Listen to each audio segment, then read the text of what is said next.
가족 중 한 명이 아파서 간병인을 쓰면 한 달에 약 330만 원, 웬만한 직장의 월급이 고스란히 빠져나갑니다. 실제로 간병 경험자 중 40.8%가 매일 11만 원이 넘는 거액을 지출하며 경제적인 고통을 겪고 있는데요. 이런 리스크를 줄이려고 가입하는 간병인 보험, 근데 정말 조심하셔야 됩니다. 사실 간병보험은 거의 모든 보험사가 상품을 운영을 하고 있지만 약관 속 한 문장 때문에 정작 합병증이나 후유증으로 간병이 필요할 땐 보험금을 한 푼도 못 받는 황당한 상황이 생길 수 있거든요. 오늘 저희 보험 매거진에서는 이런 독소 조항이 없는 안전한 플랜부터 아직 하루 20만 원 보장이 가능한 베스트 플랜과 연령별 맞춤 전략까지 모두 전수해 드리겠습니다. 간병비는 인건비라 건강보험 실비보험 혜택도 못 받는데 남들은 다 받는 간병비, 나만 놓치고 자산을 날릴 순 없겠죠? 구독과 좋아요 눌러주시고 영상 끝까지 시청해주세요. 바로 시작하겠습니다. 간병인 보험은 크게 간병인을 사용하고 비용을 보험사에게 지급받는 간병인 사용 일당과 보험사에서 간병인을 직접 파견해주는 간병인 지원 일당이 있는데요. 그중 오늘은 간병인 사용 일당에 대해 자세히 한번 알아보겠습니다. 25년 5월 이전까지만 해도 요양병원을 제외한 의료기관에서 간병인을 사용하면 하루 20만 원, 요양병원에서 간병인을 사용 시 하루 9만 원까지, 간호간병 통합 서비스는 10만 원을 지급하던 회사도 있었는데요. 현재는 많아야 각각 15만 원, 5만 원, 7만 원까지로 보장이 축소가 됐습니다. 그런데 오늘 소개할 플랜은 보장 축소의 흐름과는 달리 아직까지 요양병원 제외 일반 병원에서 하루 20만 원씩 보장을 하고 있는 플랜인데요. 현재까지는 2개의 회사가 남아 있습니다. A사는 일반 병원 20만 원, 요양병원 5만 원, 간호조무사가 간병인 역할까지 대신해주는 간호간병 통합 서비스의 이용 시 7만 원을 보장을 하고요. B사도 동일하게 보장을 합니다. 두 플랜의 차이는 일반 병원 180일 이상 특약의 보장 차이가 있는데요. A사는 20만 원, B사는 10만 원으로 2배 이상 차이가 나죠. 기존 간병인 보험 특약에선 첫 입원일로부터 180일까지만 보험금을 지급해 주거든요. 예를 들어 1월 1일 입원해서 일주일 후 퇴원을 했습니다. 그로부터 181일이 한참 지난 7월 20일에 재입원을 하게 됐어요. 만약 180일까지만 보장하는 간병인 보험 기본 특약만 가지고 계셨다면 7월 20일 이후부터 입원을 해서 간병인을 쓴 경우엔 한 푼도 보장을 받지 못합니다. 그렇기 때문에 181일 이상 특약이 중요한데요. 그런데 이 181일 이상 특약에서는 A사는 20만 원, B사는 10만 원만 보장을 하죠. 보장 한도만 놓고 보면 당연히 보험료 차이가 크지 않다면 A사를 선택하실 겁니다. 근데 오늘의 주제인 약관 속 한 문장에 대해서 모르고 있었다면 저도 A사로 가입을 했을 텐데요. 문제는 그 한 문장이 A사에 포함이 되어 있다는 겁니다. 그 문장은 바로 직접적인 목적으로 라는 문장인데요. 이 문장 때문에 생기는 문제는 질병이나 상해의 결과로 생긴 후유증이나 합병증에 대해서는 보장을 받지 못할 수가 있다는 겁니다. 일부에서는 이 문장이 크게 상관은 없다라고는 하지만 모든 회사 약관에 똑같이 직접적인 목적으로라고 적혀 있는 게 아니거든요. 보시는 것처럼 회사에 따라 관련된 문장이 포함된 약관이 있고 아닌 것도 있습니다. 이렇게 회사에 따라서 다르기 때문에 실제 실무에서 어떻게 적용될지 솔직하게 예측하기는 힘든데요. 많은 분들이 경험하셨겠지만 보험금 청구 과정에서 얼굴 붉히는 일 종종 있으셨을 겁니다. 애초부터 이런 문제의 소지가 없는 회사로 가입을 하면은 얼굴을 붉힐 일 자체가 피하실 수가 있겠죠. 소비자에게 불리할 여지를 남기지 말아야 한다고 생각합니다. 왜냐하면 실제로 이런 약관 속의 한 문장 때문에 분쟁 이슈까지 이어졌던 상황이 많으니까요. 대표적인 케이스가 암 입원 일당이었습니다. 약관에 적힌 암의 직접적인 치료 목적이란 문구 때문에 그 범위와 관련된 부지급 이슈들이 많았었거든요. 결국 금감원이 개입해서 법원의 판례와 분쟁조정위에서 결정된 상해 기준을 고려해서 암의 직접적인 치료의 범위를 설정을 했습니다. 그리고 여기서 보시는 것처럼 암이나 암 치료로 인해서 생긴 합병증, 후유증에 대한 치료를 불포함시키고 있죠. 이런 일이 간병인 보험에서 일어나지 않을 거라는 보장은 솔직히 없습니다. 결국 이게 될까 안 될까를 고민할 필요가 아예 없는 회사로 가입하시는 게 마음이 편하실 거예요. 이런 의미에서 A사보다는 약관상 독소 조항이 없는 B사가 더 낫다라고 생각을 합니다. 그럼 B사 플랜만 따로 떼어서 한번 살펴볼 건데요. B사를 가입하셨다면 요양병원 병원이 아닌 일반 병원에서 간병인 사용 시 1일부터 180일간 하루 20만원, 181일부터 365일까지는 10만원씩 지급을 받아서 1년 내내 보장 공백 없이 지원을 받고, 요양병원에선 180일까지만 5만원, 181일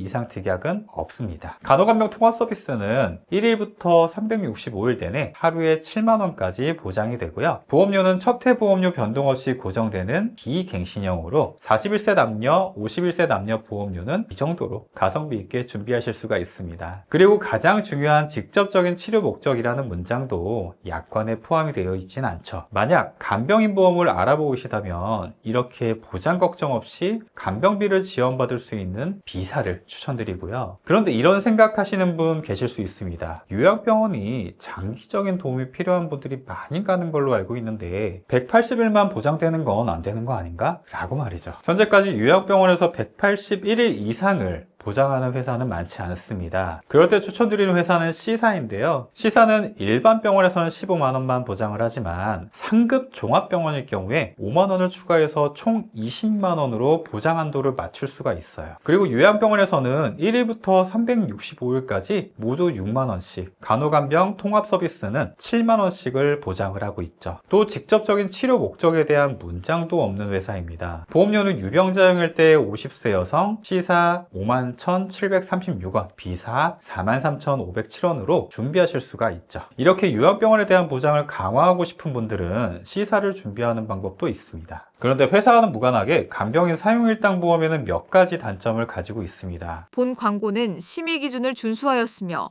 유효기간은 심의일로부터 1년입니다. 바로 가입할 때 금액이 고정적으로 지급이 되다 보니 시간이 지나면서 생기는 물가 상승이나 인건비 상승을 대처하지 못한다라는 건데요. 지금의 20만 원의 가치가 20년 뒤에 20만 원의 가치와 같다고는 할 수 없으니까 말이죠. 이런 경향은 특히 당장에 간병인을 쓸 일 없는 젊은 분들에게 많이 와닿는 것 같아요. 이런 분들을 위해 필요한 보험이 바로 체증형 간병인 보험입니다. 이렇게 가입 후 5년 이내까지는 15만 원이 유지가 되고 5년 이상부터 10년은 18만원, 10년부터 20년은 22만 5천원, 20년 이상부터는 2배가 체증된 30만원이 지급이 됩니다. 요양병원도 5만원에서 시작을 해서 10만원까지 체증이 되고요. 예를 들어서 30세에 가입했을 땐 50세가 되어 간병인 썼을 때 30만원씩 받게 되는 거고, 50세에 가입했다면 70세에 30만원씩 받게 되는 거겠죠. 이렇게 화폐가치 변화, 물가, 인건비 상승 등을 고려해서 한도 부족 없이 보장을 받을 수가 있습니다.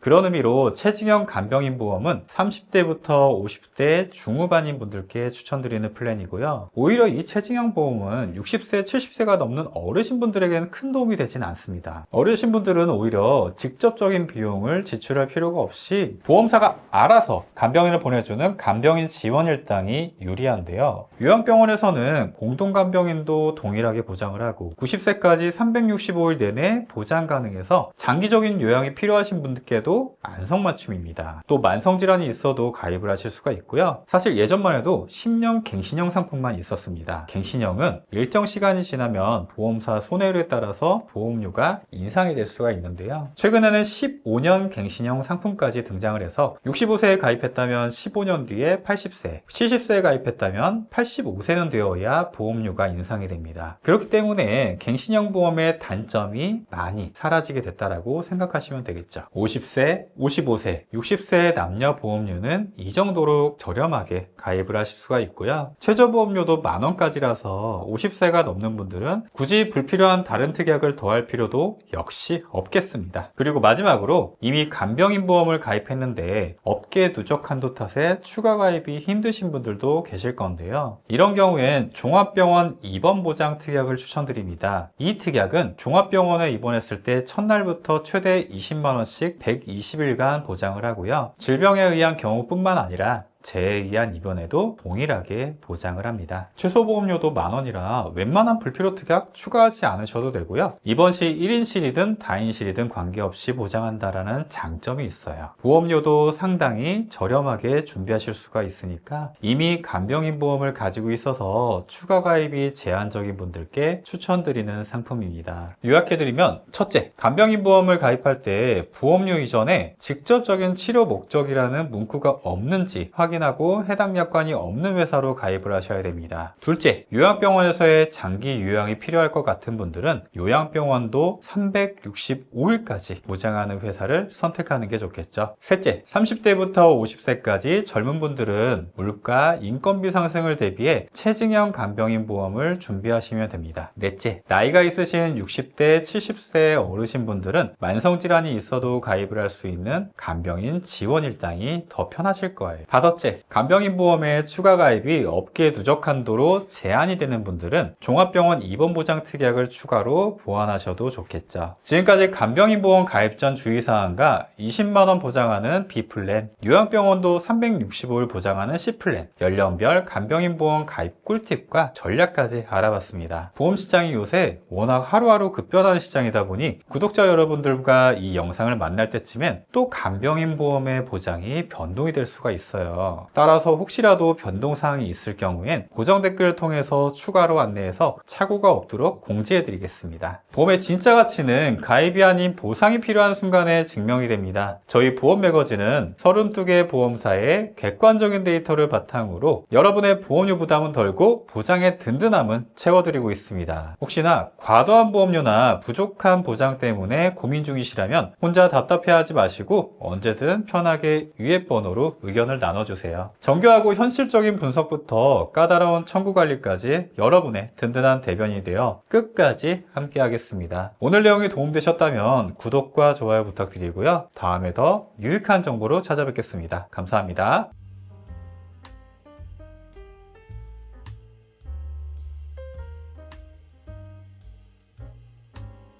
본 광고는 심의 기준을 준수하였으며 유효기간은 심의일로부터 1년입니다.